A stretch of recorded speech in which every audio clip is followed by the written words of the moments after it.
على الإسبان والقضاء على القلعة الإسبانية التي كانت في بجاية، دخلوا إلى مدينة برج بعراريج، وكانت عبارة عن مرجة خضراء، وأسسوا قلعة سميت بقلعة بني العباس بعد أن استولى عليها بني العباس. ما اسمك يا بني؟ المعز.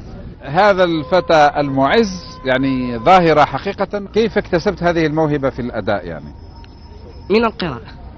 أنت تطالع كثيرا يعني. نعم. ما هي أهم الكتب اللي تحب ولا أنواع الكتب والمعارف اللي تحب تطلع عليها؟ كتب التاريخ الإسلامي، لأن التاريخ الإسلامي شهد تزوير حقيقي من المستشرقين، فلا بد للمرء صغيرا كان أم كبير أن يطلع على كتب التاريخ الإسلامي. كم عمرك يا معز؟ 15 سنة.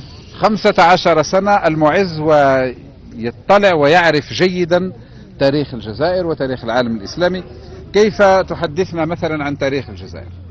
تاريخ الجزائر كانت من بين عضو من شمال إفريقيا لما فتحها عبد الله بن أبي السرج حليف عثمان بن عفان رضي الله عنه، وفتحها الرسمي وانضمامها العالم الإسلامي كان زمن معاوية بن أبي سفيان، حيث وكل عقبة بن نافع. يا وزارة التربية، يا ولاية برج بعريريج، يا الجزائر بأسرها، مثل هذه المواهب يجب أن نعتني بها. المعز، حدثنا عن شهر رمضان في البرج. شهر رمضان في مدينة برج بعريريج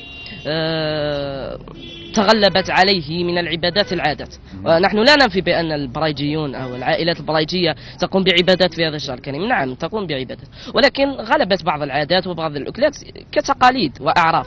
قولوا ما شاء الله، قولوا ما شاء الله، تبارك الله تبارك الله.